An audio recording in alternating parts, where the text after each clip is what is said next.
So you want to turn this into this.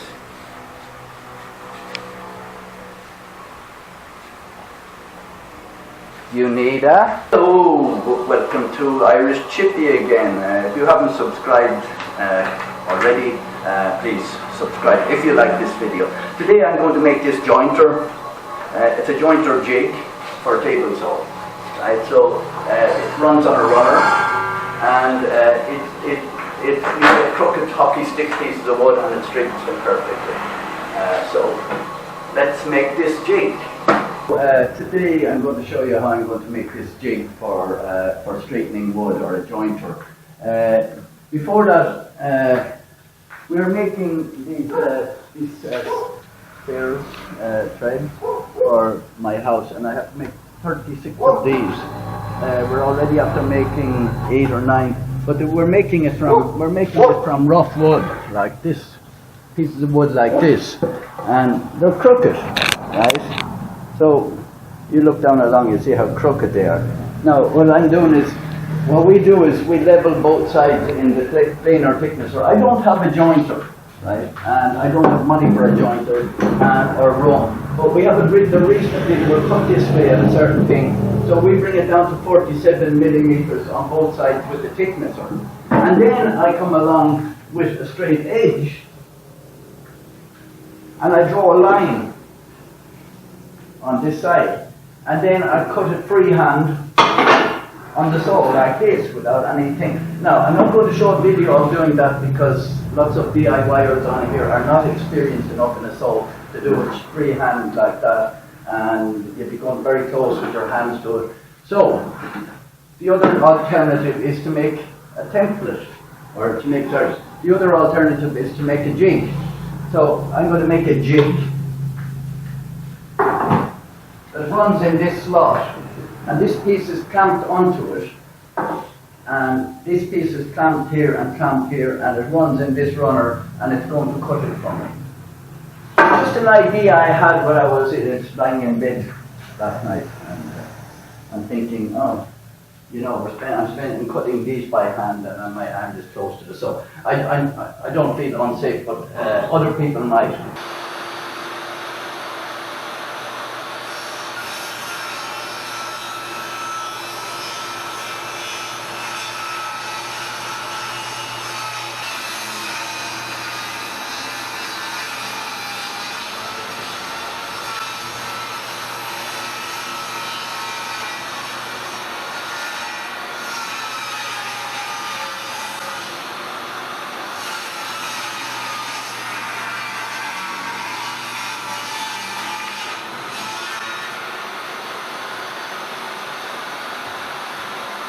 Anyway, that's the piece I want. It's a little bit wider than this. So our next job is to make the rail. This is the piece of wood I have a 69. That sounds fine for one board 69. And so I'll go and get a piece of hardwood then for the runner.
Uh, 155 millimeters.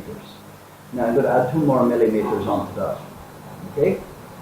So that would mean that we would cut off a little piece after we've done it, and that would be, we'd be cutting off the maker's edge. The maker's edge is the edge that comes when you buy the plywood. It's cut by the maker. That's why it's called the maker's edge.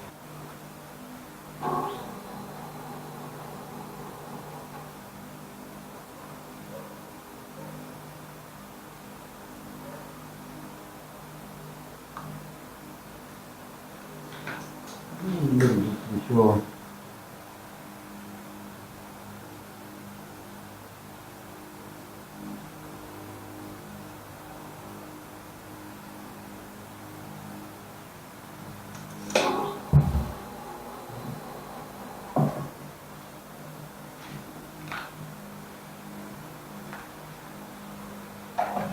Normal quick plants wouldn't be terribly fussy about.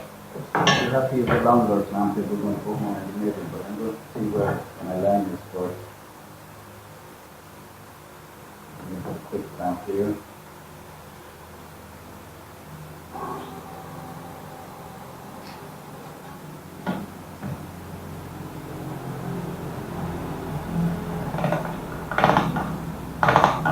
I wonder does anyone ever get paid for endorsing these plants? Because every video I see online, everyone seems to have these as if they were free, and I know they're not free. They're not the that's perfect for the line in the middle, so we don't have to do anything. Lift this up and put them this side. That hands the line.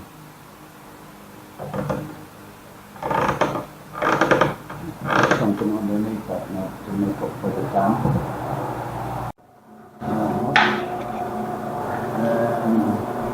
I don't believe in gluing these. I much prefer not to do them because after a time it expands with the humidity here. I can take it off and give it a skim. With glue it you can't take it off in your whole jig. You have to make a new jig.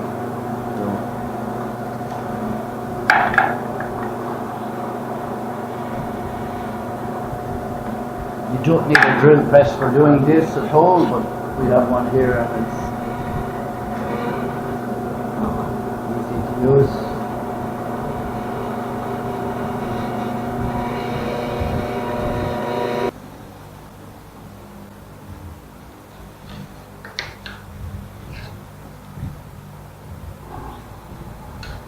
So then I will use a small countersink. I'm using I think they're 20 millimeter. They're stainless steel screws because I don't have any normal. I don't like using the stainless, but I have to. But use a countersink. They're only coming through the plywood.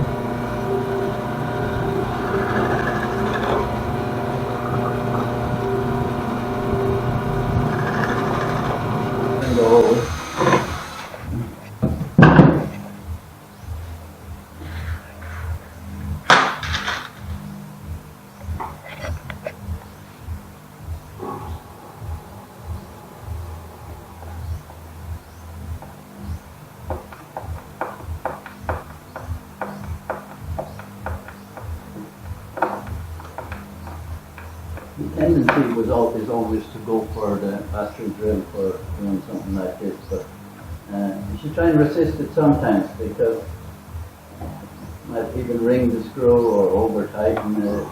You've much more control with a hand screw driver when you're working with a tolerance of 1/4 of a millimeter or something like that. These two in here.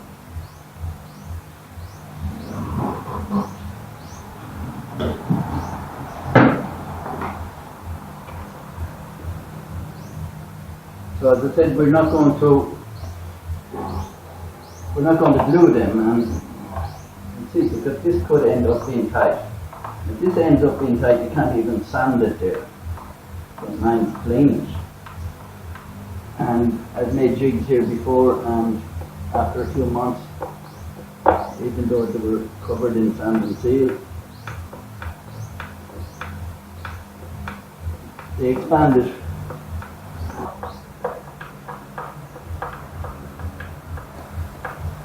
Now, pick up our clamps.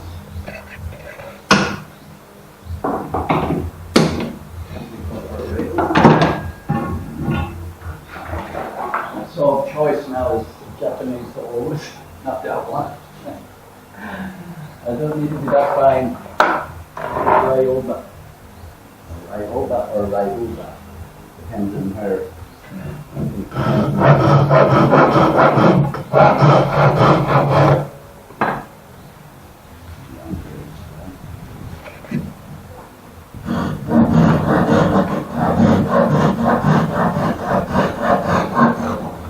I'm supposed to be doing a video on these colors and around with some a couple of people I'll do one. But we've been so busy with the school, I haven't got a chance. I have a mini set there as well. The first Japanese ones I ever had. So, I'm going to fix this up.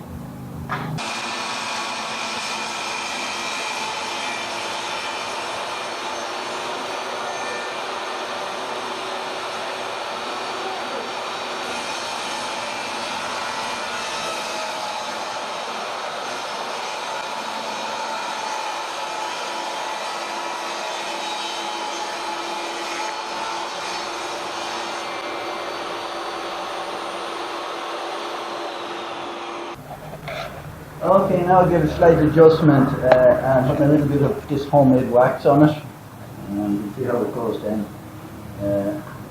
I made this from beeswax and arugula and paraffin. Sorry, not paraffin. Okay. Genuine folks now.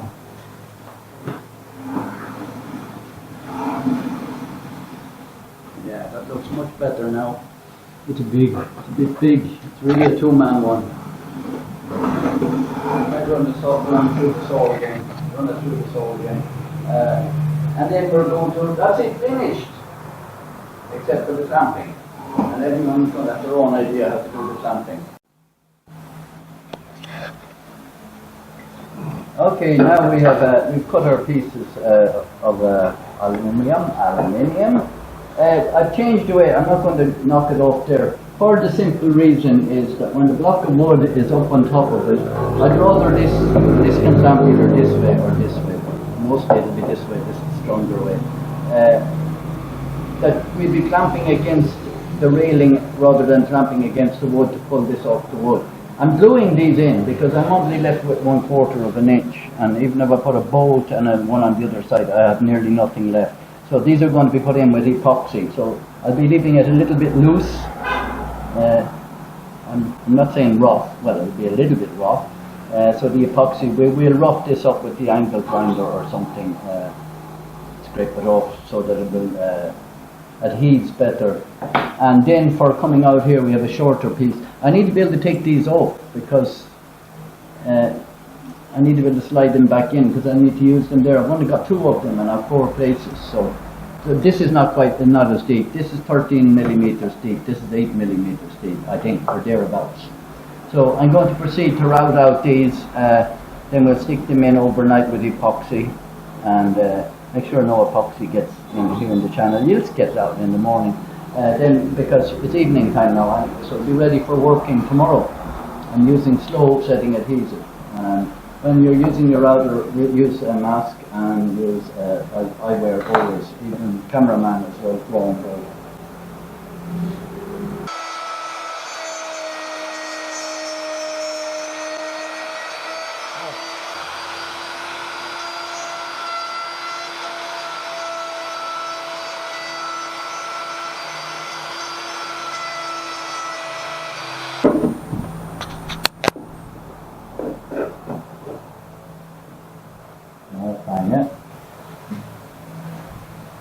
Now we have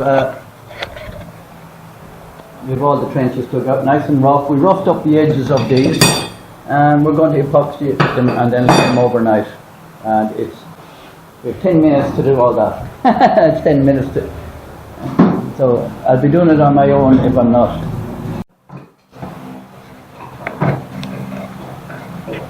I don't like epoxy. I can't use it. It is job quickest.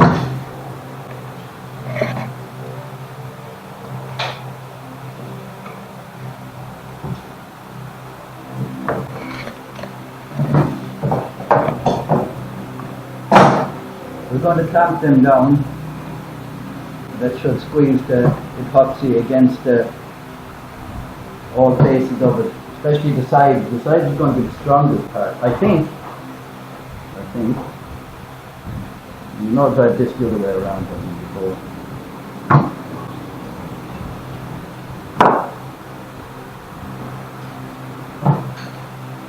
And get around the middle of this, in case.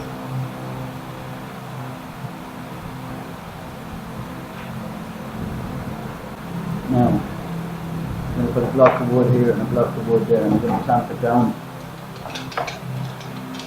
Up. That's the tree.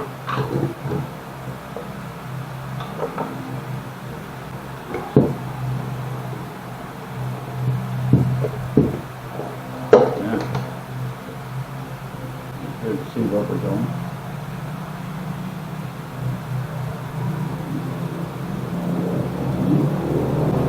We will take these clamps off after about, I'll take them off myself after an hour and put off all the excess. Looks messy. It is messy. It's epoxy. You might see on my video there on the dust collector. On that video there's epoxy. I'm not using it. My dear friend John to scrape off some of this now. And we'll get the rest of it now, right? So there we go now, we have it all put together. I'll take the clamps off after about an hour and a half and clean up the sides, and then it should be dry enough to use tomorrow, as the pressure is going on the aluminium rail on the T-track rather than going on the wood itself. It should be no problem. I'll be ready for using tomorrow. Okay, now we've got it all let it dry overnight. I came in and cleaned off the rough stuff and just the kind of the light sanding there, make it tidy. So now we're going to try it out and we're going to do it. I haven't seen one of these before, but last night I looked up on YouTube and there were similar things to this. Not as big a thing like this, they're little small ones, and most of them ran against the fence, which I don't really want on heavy duty stuff like this. So this is our crooked piece that we're going to take off. We'll take the belly out of the middle rather than the belly the thing. That's the normal way you would do it. So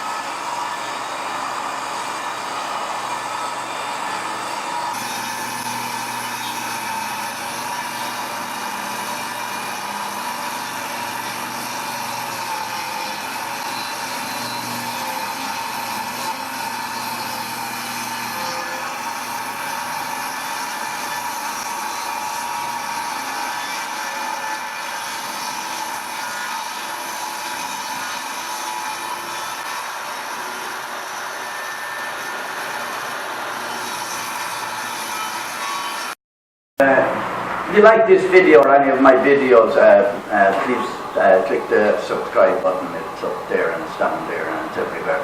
And appreciate a few subscribers. We don't get any endorsements or anything like that, and we're training other people here with the foundation.